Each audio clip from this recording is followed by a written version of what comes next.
Not only, I think this horse you've made, I mean, you and your brother Avner have this wonderful horse called My Wooden Horse that in production now and crowdfunding. But man, I don't know, the only people in the world who's taken new technology and really developed something that is old school, durability that will gonna live forever. And it's just beautiful, and I want to appreciate so much and show you appreciation for what you've done with this, because I think it's for all ages. It's not just a kid's toy, but I know we've all had, at least at my age, I'm 70, I know back in the 50s or so, we had toys like this that lasted forever. And this is, you said, what you wanted to do with this, right? Exactly. Thank you. Yeah. And so how did this come about? I mean, you're a horse lover, or you're just a toy lover? Basically, we're all, because we're horse lovers and we're nature lovers, and we saw the whole thing just going on step by step, and we didn't really aim to do that. This is a toy that I first designed on my first year at design school. Really? So you've been working on this idea for 10 years? No, it was first designed to some wooden class for us. I see. And then me and my brother, we started to redesign that into manufacturing and serial production. So we rework on the lines, and we on the shades and the highlights, like car industry. When they make car like a Ferrari, or so that's what it seems like. Yeah. So they have these those clay models that they're working on. This is exactly what the highlight is, and we were preparing it. We were redesigning it and preparing it for serial manufacturing. And so, but the thing now, I mean, it is durable, but it's a toy. I mean, it's a horse on wheels that moves, and kids could enjoy the heck out of it. But the technology and the design, I mean, both of you guys are designers, right? And you've designed this thing that looks like an Apple computer, or belongs in a museum or something like that. I mean, the design is just incredible. It's more than just a toy. Thanks. It's our own interpretation of our own childhood wooden horse.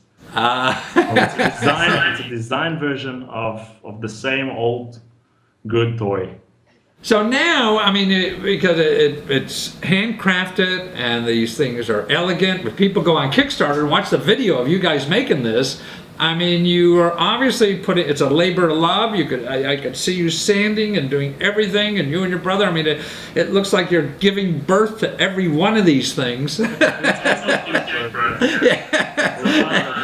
As they're doing it, but the result is so, I mean, you almost cry when you feel it or see it, because, I mean, I haven't felt one yet, but seeing you make this, because of what goes into it. I mean, it makes everyone else feel more alive and more human because of the work you're putting into this. Now, I really mean that sincerely, because most things are just schlock, and they put on the shelf, and maybe they sell or nothing, but this is you and your brother's heart and soul that is going to be in all these households now, that will live forever. What was your objective? You said you wanted with this?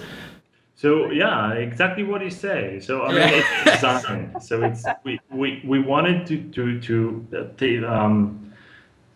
so people can feel something about it. If it's a piece of wood, let's say the truth. It's a piece of wood designed as a horse, but there's such a strong connection between these two. And it reminds so many things to people. So if it's a design object that reminds them something of their own when they were at this or age or a certain age, and it's also something that they can enjoy from as grown up. But you said your ideal life was having all these on garage sales in the next century, right?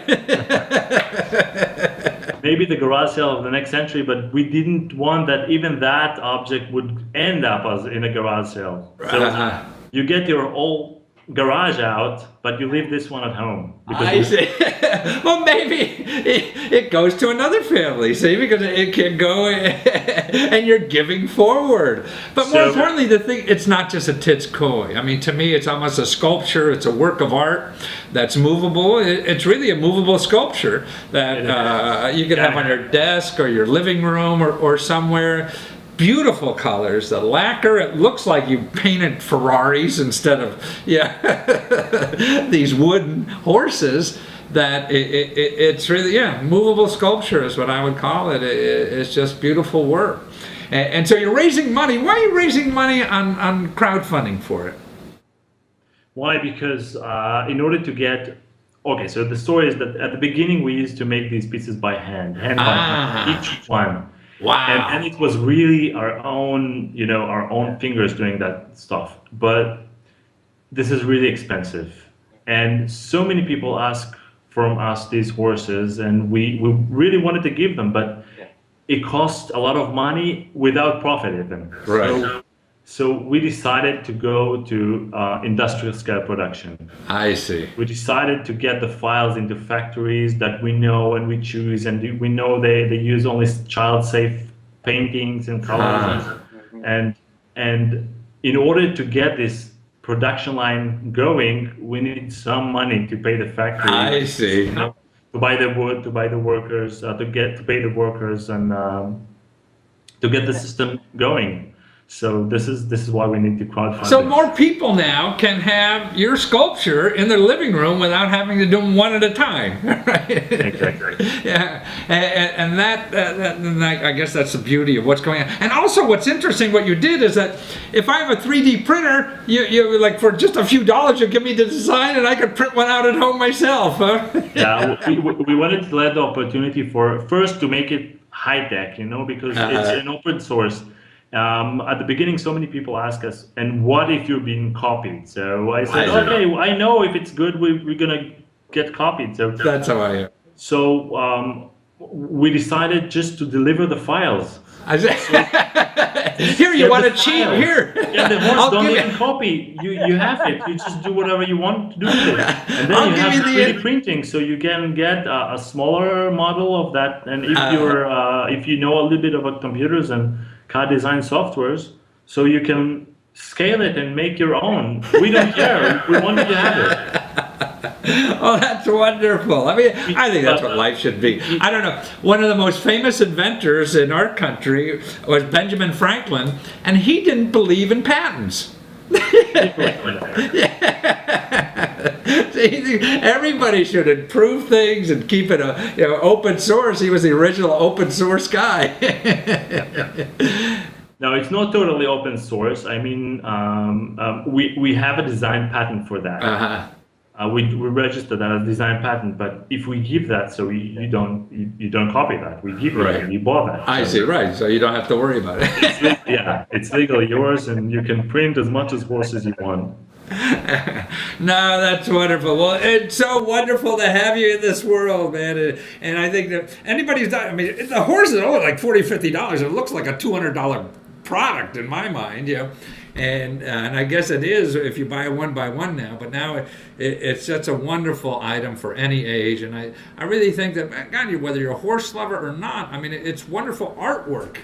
For anybody's house. I mean, you buy a painting to put on the wall because you want to know the expression of someone's soul that's in your house too. Well, now, I mean, to me, this wooden horse does the same thing even better because it's mechanical, it moves, it's three-dimensional, it's everything. And so you get more of your soul that you're sharing with everybody else, and that's fun in life. I mean, to feel more connected with more of the world who's pouring out their heart in something like you are. And I appreciate you doing that. And man, we got to get more people to do that. So if you go, to find the horse, mywoodenhorse.com, right?